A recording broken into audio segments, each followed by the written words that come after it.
My son's revenge on his stepmother left her speechless. When cancer took my wife, our 8-year-old son Jake became selectively mute. For 2 years, he spoke only to me in whispers. Then I met Rebecca, a child psychologist who miraculously got Jake talking again. They formed an incredible bond, and when we married, Jake called her mom at the ceremony. Everyone said we were the perfect blended family, but at 15, Jake started acting out. When I discovered he was skipping therapy sessions, I checked his phone and found disturbing voice recordings. Rebecca's voice. I only married him because of you. You were my perfect case study. My book about curing you has already been accepted by publishers. Your trauma is my ticket to success. When confronted, Rebecca claimed it was taken out of context, that she truly loved us both. Jake seemed to forgive her, and life moved forward, though strained. Years later, at our family reunion, Rebecca announced her psychology book was being published. She asked Jake, now a successful filmmaker, to say a few words about their journey. Jake smiled, pulled out his phone, and played a video compilation. Rebecca's confessions spliced with footage of her accepting awards and giving interviews about her son. As the video ended, Jake finally spoke. For years, you used my pain to build your career. Today, I'm using my voice to reclaim my story. Then he turned to me and said, Dad, I've been silent long enough. Rebecca ran from the room as family members wiped away tears. My son hadn't gotten revenge. He'd found his voice. My son wanted to be a chef, and my husband said he'd rather have no son at all. My son Nolan fell in love with cooking when he was 11. He used to stand on a step stool beside my mother and watch her make Sunday dinners, memorizing every move, the way she folded dough, the way she tasted broth with her eyes closed and smiled. After she passed, he started recreating her recipes from memory. By 13, he was better than me in the kitchen. He could debone a chicken in 4 minutes, make hollandaise without breaking it, and his soups tasted like something from a restaurant. His younger brother Griffin would beg him to make banana pancakes every Saturday morning. Teachers at school called him gifted. I called him my little chef. My husband called it a problem. It started small. Comments at dinner. Why does Nolan always smell like garlic?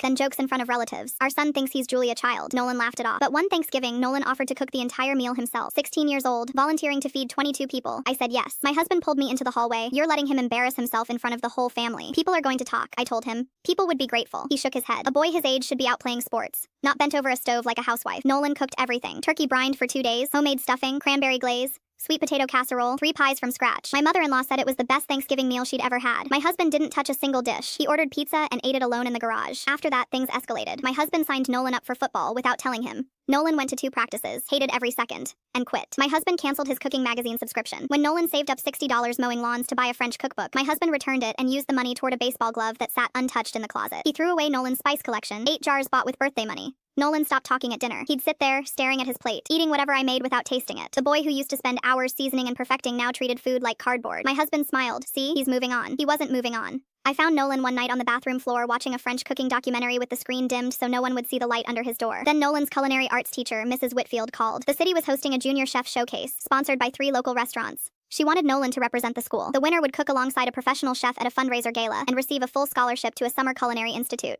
I said yes before I hung up. My husband overheard. He walked into the kitchen and stood in front of me with his arms crossed. He's not doing that. I didn't flinch. He is. His voice dropped low. If that boy goes to some cooking pageant, I'm done. No kitchen access. He can eat what I provide or he can go hungry. I looked at him and didn't blink. Then I'll buy the groceries myself and he'll practice at my mother's house, the woman who taught him everything. Nolan practiced for 3 weeks at my mom's old kitchen. He planned his dish down to the garnish, timed every step with a stopwatch, plated until his hands moved from muscle memory. I drove him there every afternoon and picked him up every night. My husband never once asked where we went. The night before the showcase, Nolan sat at the kitchen table staring at his hands. What if Dad's right? What if people laugh at me? I sat across from him. Nolan, your grandmother would have given anything to see you cook like this. Don't let anyone take that from you. Showcase day, 12 students from 7 schools. Nolan made seared duck breast with a cherry reduction, roasted root vegetables with thyme butter, and a lavender creme brulee. His hands never shook. The judges deliberated for 40 minutes. When they called the winner, Nolan's name came first place. The head chef of Bellamy's, the highest-rated restaurant in the city, shook his hand and said into the microphone, "This kid has more natural instinct than half the line cooks in my kitchen." The room stood. His principal nominated him for a regional culinary scholarship. 4 classmates asked him to teach them his creme brulee. My husband saw the trophy that night. He didn't comment, didn't congratulate, but the following Saturday, I came downstairs and found him sitting at the kitchen counter while Nolan made banana pancakes. Watching quietly, in the same spot Griffin always sat. He ate 3.